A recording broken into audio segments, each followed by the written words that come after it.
तो very good morning everyone, कैसे हैं आप सब। तो जैसा आप जानते हैं, ऑर्गेनाइजेशन बिहेवियर के काफ़ी सारे टॉपिक हम ऑलरेडी कर चुके हैं। तो आज उसी सीरीज को आगे बढ़ाते हुए उसी का पार्ट 11 हम लेकर आए हैं। आज हम देखने वाले हैं परसेप्शन क्या होता है। We have already learn about the attitude, we have already learn about the organisation behaviours, different topic like what is organisation behaviour, importance, characteristics, lots of topic we have already covered, जिसकी already playlist available है, आप उसको देख सकते हैं। इसके अलावा अगर आप किसी कॉम्पिटिटिव एग्जाम की तैयारी कर रहे हैं जो एचआर और मैनेजमेंट से रिलेटेड है, उसके वीडियोस भी आपको चैनल पर इजीली अवेलेबल है, you can easily watch it. Okay, तो चलिए शुरू करते हैं आज का session. Like what is perception.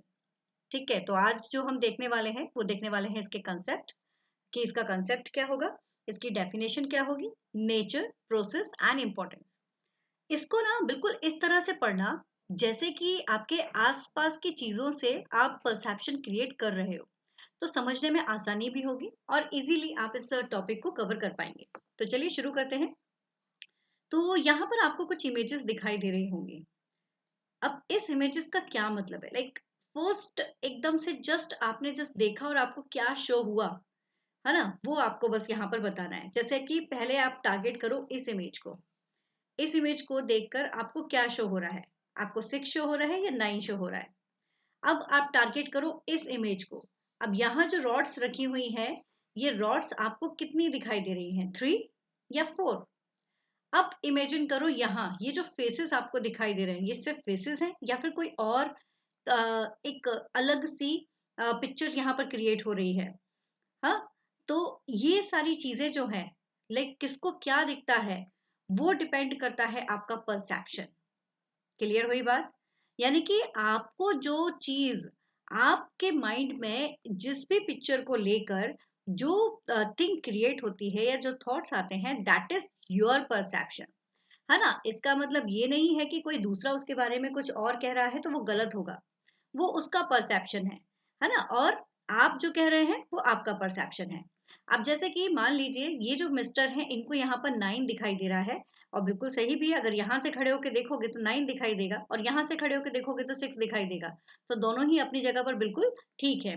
उसी तरह से ये जो रॉड्स है ये इस तरह से रखी हुई है, ये लाइन इस तरह से बनी हुई है कि इधर से 3 दिखाई दे रही है और इधर से 4 दिखाई दे रही है, और तो both are the correct.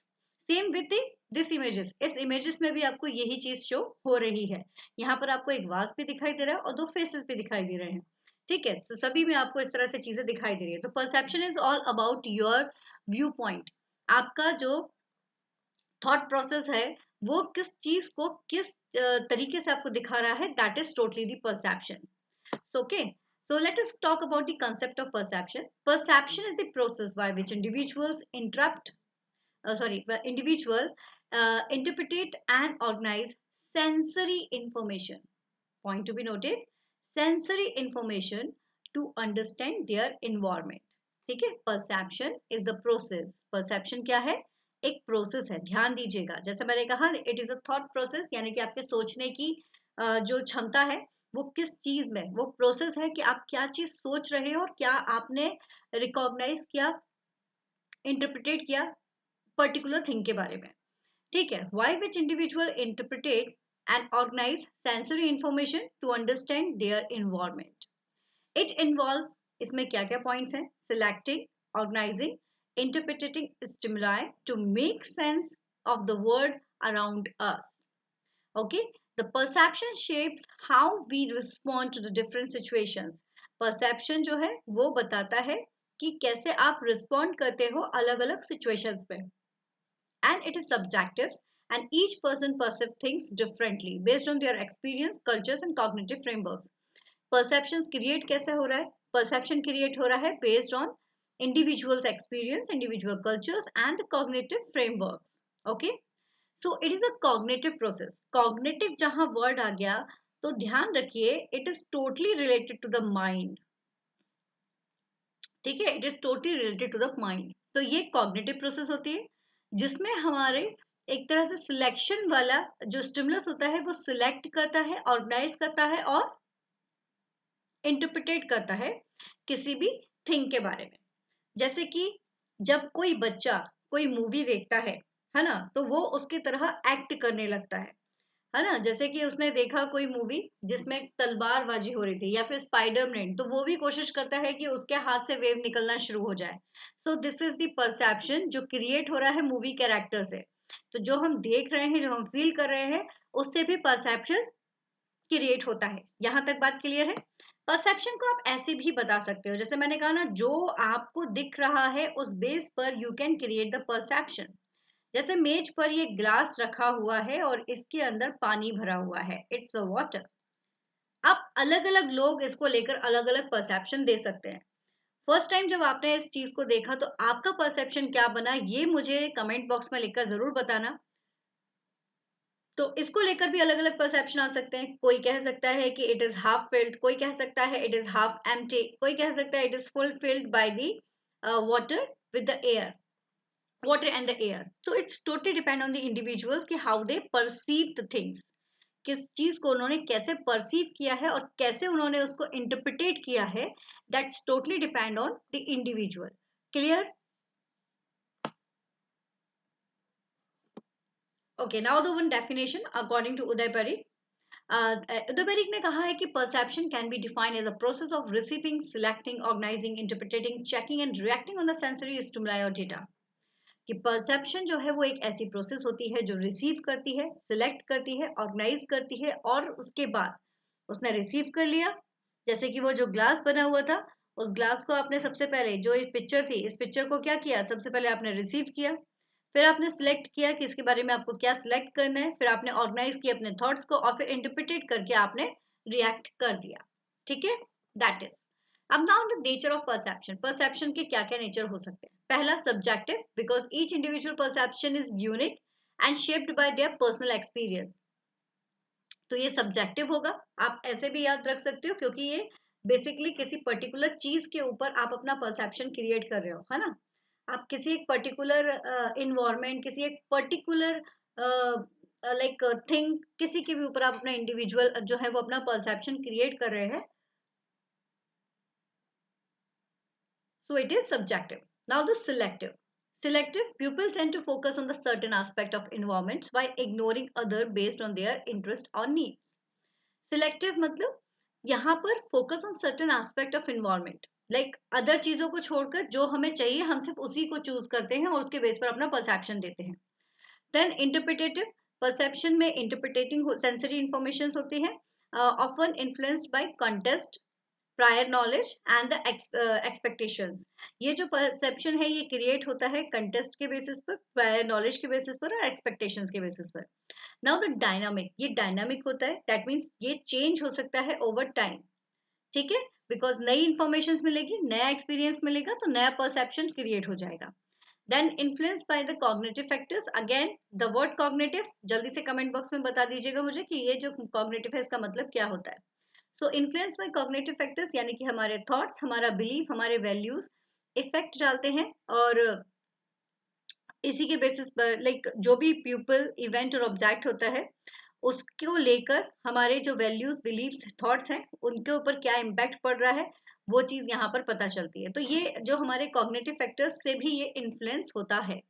Okay, so this is perception. Subjective होगा, ठीक है, सिलेक्टिव होगा, इंटरप्रिटेटिव होगा, डायनामिक होगा, और influence by the cognitive factors. Now process of perception कैसे वर्क करता है? तो जैसा हमने कहा, स्टिमुलस, रिसेप्शन, यानी कि कोई एक चीज जिसको हमने क्या किया, रिसीव किया, रिसीव कर दिया,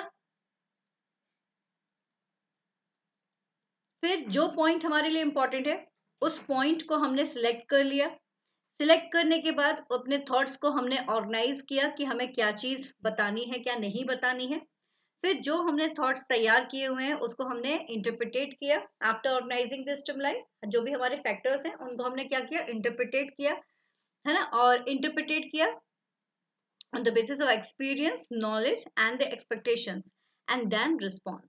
So based on the interpretation, individuals क्या कर सकते हैं, इमोशनली, कॉग्निटिवली और बिहेवियरली रिस्पॉन्ड कर सकते हैं किसी भी सिचुएशंस, किसी भी पर्सन और किसी भी थिंग के लिए। ठीक है, तो this is the basically the process of perception. एक डायग्राम देख लेते हैं इसका। Receiving the stimuli through the internal or external factors, then selecting the stimuli, तो सेलेक्ट कैसे करेंगे? External factors like nature, location, size, contrast, movements, reception, similarities, ये जो है this is the selecting stimuli जो एक्सटर्नल फैक्टर्स को बताती है। एंड इंटरनल फैक्टर्स में learning, needs, age and interest, ये सब सिलेक्ट हो जाते हैं। रिसीव कर लिया स्टिमुलाई, देन हमने इनके बेसिस पर, एक्सटर्नल और इंटरनल बेसिस पर इन्होंने सिलेक्ट कर लिया स्टिमुलाई। फिर ऑर्गेनाइज किया। ऑर्गेनाइज किसको किया? फिगर बैकग्राउंड, है ना, फिगर बैकग्राउंड, परपेचुअल ग्रुपिंग, जिसमें similarity, proximity, closer and continuity आया। ठीक है, हमने क्या किया? इन सबको ऑर्गेनाइज कर लिया। ऑर्गेनाइज करने के बाद में हमने क्या किया? इंटरप्रिटेट किया। समझ में आ रही है बात? पहले तो ले लिया उसने, ये ग्लास था, ये जैसे ग्लास बना हुआ था ना, तो इस ग्लास की पिक्चर को उसने माइंड में ले लिया। फिर इसके बाद उसने देखा कि कौन कौन से फैक्टर्स इसके ऊपर इम्पैक्ट डाल रहे हैं, तो जो फैक्टर इसके लिए काम था उसको इसने सिलेक्ट कर लिया कि उसे भरा हुआ दिखाना है या उसे खाली दिखाना है ना, सिलेक्ट कर लिया। फिर अपने थॉट्स को उसने ऑर्गेनाइज किया कि मैं ये कहूंगा कि ये जो ग्लास है ये आधा भरा हुआ है या आधा खाली है, जो भी उसके थॉट्स होंगे वो यहाँ पर वो बताएगा उसको फिगर आउट करके। तो ऑर्गेनाइज कर लिए। और जब ऑर्गेनाइज करने के बाद फिर क्या कर रहा है? वो इंटरप्रिटेट,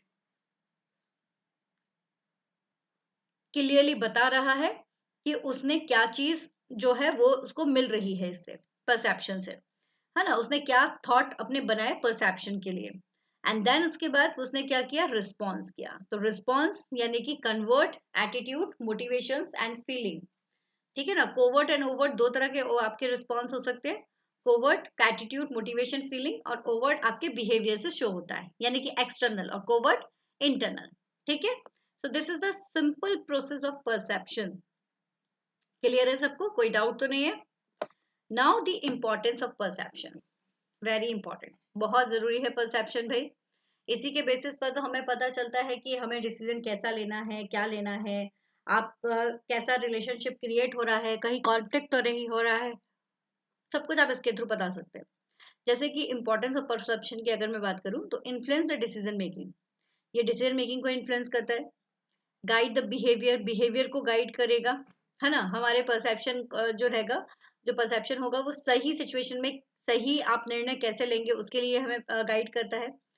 अफेक्ट द रिलेशनशिप, अगर सोशल एंड प्रोफेशनल इंटरेक्शंस की अगर हम बात करें तो कैसे हम इन चीज़ों को साथ में लेके चलें, ये हमारा परसेप्शन पर डिपेंड करता है। लाइक जो भी हमारा कल्चर रहा है उसके बेस पर भी ये सारी चीज़ें हैं, है ना। तो लाइक कैसा कल्चर रहा है, सबके साथ मिला जुला रहा है या अकेला रहा है, उसके ऊपर भी डिपेंड करेगी चीजें, है ना। तो अगर हम सब एक साथ रहते हैं तो ये हमारे रिलेशनशिप को स्ट्रांग बनाता है। कॉन्फ्लिक्ट रिजोल्यूशन, मिसअंडरस्टैंडिंग होती है जब डिफरेंट परसेप्शंस निकल कर आते हैं। ठीक है, तो कैसे परसेप्शंस वर्क कर रहा है और कैसे परसेप्शन दूसरों की प्रॉब्लम को सॉर्ट आउट करने में मदद करता है, ये बहुत इंपॉर्टेंट कंसेप्ट है। क्योंकि आप भी जानते हैं कि हर इंसान अलग होता है, तो हर इंसान का कोई ना कोई चीज टैकल करने का तरीका भी अलग होगा, उसी बेस पर इसको बताया गया है। And help in adaption, perception adaption में मदद करता है। The ability to perceive the environment accurately help the individual to adapt the changing conditions and circumstances. तो ये बेसिकली बताया गया है अडेप्शन जो है कि कैसे इन्वायरमेंट को हेल्प किया जाता है जब आप एक तरह से अपना सही परसेप्शंस बताते हैं। तो इस तरह से आपका इम्पोर्टेंस ऑफ परसेप्शंस यहाँ पर आपने देखा। तो this is all for today. हाँ, तो दिस इज परसेप्शन,